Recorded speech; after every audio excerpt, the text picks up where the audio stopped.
జై శ్రీరామ్, శ్రీమాత్రన్ మహా, జై జనసేన, జై పవన్ కళ్యాణ్, జై వరాహి, వందే మాత్రం. వీక్షకులకు అందరికీ నమస్సుమాంజలు. ఒకానొక సందర్భంలో మహాకవి శ్రీశ్రీ అన్న మాట కట్టు కథనానికి పెట్టుబడికి విషపుత్రికలు పత్రికలు అనే స్టేట్మెంట్ ఇచ్చారు. ఎందుకంటే ఆ రోజుల్లో ఇప్పట్లాగా ఇంత దారుణమైన పరిస్థితులు లేని రోజుల్లో ఆయన ఉన్నమాట అది. ఆ రోజుల్లోని Andhra Patrika, Andhra Prabha, Eenadu, Andhra Jyothi, Prajasakti, Visalaandhra, Indian Express, Deccan Herald, Andhra Bhoomi ఉండేవి. ఇందులో ఆంధ్రప్రభ పొట్లూరు వెంకటేశ్వరరావు గారి మహనీయుడి సంపాదకీయంలో వచ్చేది. అలాగే ఆంధ్రపత్రిక కాశీనాథ్ విశ్వనాథం పంతులు గారు, ఆంధ్రజ్యోతి కేఎల్ఎన్ ప్రసాద్ గారు, ఇప్పుడున్న ఆర్కే కాదు, 2002లో వచ్చాడు ఈ ఆర్కే. తర్వాత ఇంకా ఇండియన్ ఎక్స్ప్రెస్ మహనీయులు ఆర్కే గోయింకా వారి సంస్థానంలో వచ్చేది. ది హిందూ అప్పట్లో పొద్దున్న గ్రామాల్లో కానీ పట్టణాల్లో కానీ వీధుల్లో కానీ ఎక్కడన్నా టీ తాగే చోట ఖచ్చితంగా పేపర్ చదివితే కానీ టీ తాగని అలవాటు చాలామందికి ఒక వ్యసనం పేపర్ అంది. ఇందులోని ఎక్కువ చొచ్చుకుపోయిందంటే ఏంటంటే అది ఆర్టికల్స్ రాయడంలో కానీ వార్తలు రాయడంలో కానీ భాషతోటి కొంత ఎక్కువ కనెక్ట్ అయిందైతే ఈనాడు. తర్వాత కాలక్రమం అప్పుడు కేవలం వార్తలే రాసేవారు.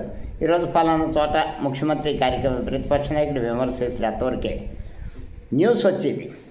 కాలక్రమేపీ తెలుగుదేశం ప్రభుత్వం వచ్చాక న్యూస్ నుండి వ్యూస్లోకి మారే వీరి అభిప్రాయాలు చొప్పించేస్తారు. అది మన మీద బలంగా ఇది నిజమేనేమో, మనం దీనికే ఉండాలేమో అని ఒక ఉదాహరణ చెప్తా. కాంగ్రెస్ ప్రభుత్వంలో మెజారిటీ తెలుగుదేశంకి వస్తే కడపలోనో కర్నూలులోనో అనుకుంటే ఐడియా లేదు, సహజం. కార్పొరేషన్ ఎలక్షన్లో కానీ మున్సిపల్ ఎలక్షన్లో చూస్తాం. అధికార పార్టీ ఏం చేస్తాడు, ప్రతిపక్షాల కౌన్సిలర్లని బెదిరించో కేసులు పెట్టో వాళ్ళ వైపు లాకుండా. దాని మీద ఈనాడులో హెడ్డింగ్ ప్రజాస్వామ్యం, కడపలో ప్రజాస్వామ్యం హతం. కాలక్రమంగా మళ్ళీ 5 ఏళ్ళు గడిచాయి, తెలుగుదేశం ప్రభుత్వం వచ్చింది. అదే కడపలో లేకపోతే కర్నూలులో కాంగ్రెస్కి మెజారిటీ వచ్చింది, తెలుగుదేశం ప్రభుత్వంలో ఉంది. అక్కడ సేమ్ సిచ్యువేషన్, కౌన్సిలర్లో కార్పొరేటర్లో తెలుగుదేశం ప్రభుత్వం ఉంది. చంద్రబాబు చాకచక్యం చక్రం తిప్పిన చంద్రబాబు ఇది ఏంటి? అంత భ్రష్టత్వానికి వెళ్ళిపోయే పత్రికలు, ఒకనాడు మహామహులు నడిపిన పత్రికలు ఆ రోజుల్లో ఆ దాసరి నారాయణరావు గారు ఉదయం పత్రిక పెట్టి దాన్ని నడపలేక లిక్కర్ కింగ్ మాగుంట సుబ్బరామరెడ్డి గారు అనుకుని ఆయనకు అమ్మేస్తే ఆయన కూడా అమ్మాయి పెట్టుబడి పెట్టలేక అమ్మేశారు, ఆ పత్రికను మూసారు. అటు అలా ఉండేవి పత్రికలు. ఒక్కసారిగా మారిపోయింది వాతావరణం. రాత్రి కొన్ని న్యూస్ ఛానల్ పెట్టడం, పొద్దునకి న్యూస్ పేపర్ పెట్టడం, పొద్దునకి న్యూస్ ఛానల్ పెట్టడం, అది విపరీతమైన లాభాలు వెళ్ళిపోవడం. ఎక్కడి నుంచి వస్తున్నాయి డబ్బులు ఈ పత్రికా రంగానికి? ఫోర్త్ ఎస్టేట్ అంటారు కదా, ముందు ఎస్టేట్లు 3 బాగానే సవ్యంగానే వెళ్తున్నాయి. ఈ ఫోర్త్ ఎస్టేట్ అక్రమ సంపాదనకు అలవాటుపడి కులాలకి లేకపోతే రాజకీయ పార్టీలకి ఇదైపోయి వాళ్ళకి నచ్చిన వాళ్ళకి హైప్ ఇవ్వడం, నచ్చని వాళ్ళని అదొక్కారు. ఇవాళ మనం ఆంధ్రప్రదేశ్లో చూస్తే అత్యంత దరిద్రం ఏంటంటే ఏబిఎన్, ఈటీవీ, టీవీ5 వీళ్ళ కళ్ళ ముందు అవతార పురుషుల్లో చంద్రబాబు నాయుడు కనిపిస్తారు. ఇంకా సాక్షి టీవీ చెప్పే అక్కర్లేదు. ఈ 4 ఛానల్స్కి పట్టిన ఆంధ్రప్రదేశ్కి పట్టిన శని దరిద్రం. వేరే పక్షం వస్తే అణగదొక్కేస్తారు. అన్నయ్య మెగాస్టార్ చిరంజీవి ప్రజారాజ్యం సమయంలో జరిగింది అదే. ఇద్దరు ఏకమైపోయి, 2 పార్టీలు ఏకమైపోయి చిరంజీవి సీట్లు అమ్ముకున్నాడు అదేనా విష ప్రచారం గట్టిగా చేశారు. చిరంజీవి గారు కానీ మాలాంటి వాళ్ళం కానీ ఎవరు నమ్మర్లే, ఆయన గురించి తెలిసిన వాళ్ళు అనుకున్నాం. కానీ అది గ్రౌండ్ లెవెల్కి పక్కాగా వెళ్ళిపోయి 18 సీట్లతోటి ఇదైపోయింది. సరే అయిందే, ఆయన మృదు స్వాభావిక ఒత్తిళ్ళ మీద కాంగ్రెస్లో కలిపారు. కాలచక్రం తిరిగి ఆయన తమ్ముడు పార్టీ పెట్టారు, డక్కా ముక్కిలు తిన్నారు. క్రమేపీ పెంచుకుంటూ తానే ఒక కూటమిని ఫార్మ్ చేసి తానే చక్రం తిప్పి కర్త కర్మ క్రియ ఈవేళ ఆంధ్రప్రదేశ్లో కానీ కేంద్రంలో ఎన్డీఏ ప్రభుత్వంలో కానీ కృషి చేసిన వ్యక్తి పవన్ కళ్యాణ్ గారు. అయితే చాలామందికి మద్దతు ఇచ్చిన వాళ్ళకి కులాల వారిగా చేస్తూ ఇష్టానుసారం వార్తలు రాసి వాళ్ళకి ఏంటంటే పవన్ కళ్యాణ్ గారిని కించపరుద్దామని, తక్కువ చేద్దామని, అలాగే ఇందులో రెచ్చగొట్టి ఆయన స్థాయిని తగ్గిద్దాం అనుకునే వాళ్ళకి జన సైనికులు మీరు తెలుసుకోవాలి. మన అధినాయకుడిని మనం నమ్మకపోతే బయటవాడు వచ్చి నమ్మడం. మీరు చదవండి, మీరు చూడండి. కిరణ్ టీవీ ఉంది, సుమన్ టీవీ ఉంది, మెగా టీవీ 9 ఉంది, మెగా బాక్స్ ఆఫీస్ ఎంబీఓ ఉంది, హర్ష గుట్టుపల్లి, ది కనార్ reports, the bird media, Telugu tributes, Bose Kommuri, Kotte Kavya, Charan TV YouTube ఛానల్స్లో వీటిని చూడండి. మన పార్టీ ఏం చేస్తోందో, మన పార్టీ ఎంతవరకు వెళ్తోందో వీటిల్లో తెలుస్తుంది. అంతేగాని ఈ టేక్ ఓవర్ అయిన పత్రికలు, ఆంధ్రజ్యోతి వేళ చూస్తే చెప్పాను ఇందాక, 1960లో కేఎల్ఎన్ ప్రసాద్ గారు పెట్టిన పత్రికని 2002లో ఏబిఎన్ ఆర్కే దాన్ని టేక్ ఓవర్ చేసి తర్వాత అది ఏ రకమైన ఛానల్లో ఏమిటో మనం పెట్టి చూస్తే తెలుసు.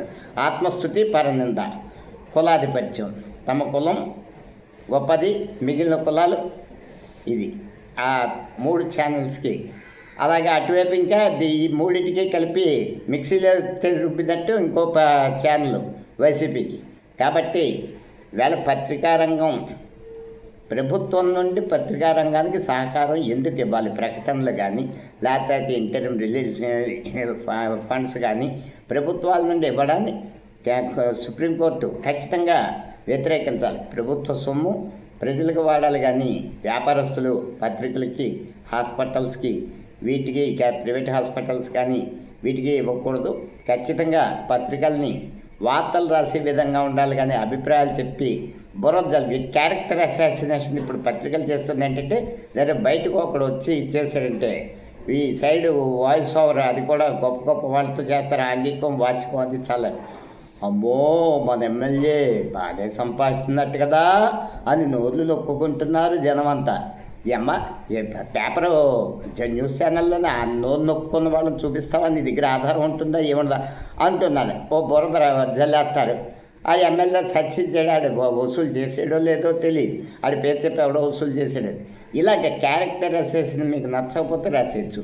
ఐ న్యూస్ అనే ఒక ఛానల్ ఉంది. ప్రజారాజ్యం టైంలోని మన హ్యాట్రిక్ ఎంపీ ఉంటారు చలమలసిడి సునీల్ గారు. ఆయన అసలు వేసా మీద పెద్ద రచ్చ చేశాడు. అదే ఐ న్యూస్ ఇవాళకి ఆయన గురించి ఆయన 3 ఎలక్షన్లో చేసి 4 ఎలక్షన్లో చేశారు ఆయన. అప్పుడు మాత్రం నేరస్తుడు ప్రజారాజ్యంలో ఉంటే. ప్రజారాజ్యం నుంచి బయటకు వచ్చేసి వేరే పార్టీలోకి వెళ్తే కడిగిన ముత్యం. ఈ పత్రికలు ఏంటంటే చాలా మొత్తం అన్ని పత్రికలు రివైవ్ చేసుకోండి. కాంగ్రెస్లో ఉంటే అవినీతిపరుడు, కాంగ్రెస్ నుండి తెలుగుదేశంలోకి వస్తే కడిగిన ముత్యం. అలాగే రివర్స్ సాక్షి పేపరు, తెలుగుదేశం నుండి ఎవరైనా సరే వైసీపీలో జాయిన్ అయితే ఓ స్వాతంత్ర సమరయోధుడు. కాబట్టి పత్రికలు మీ జుగుప్సాకరమైన రాతల్ని చూసి ముఖ్యంగా మీరు ఎవరిని ఏం చేసుకోండి. మీకు నిజంగా ఇది ఉంటే అక్రమాలు జరుగుతున్న చోటకెళ్ళండి, ప్రజా సమస్యలను ప్రభుత్వం దృష్టికి తీసుకురండి.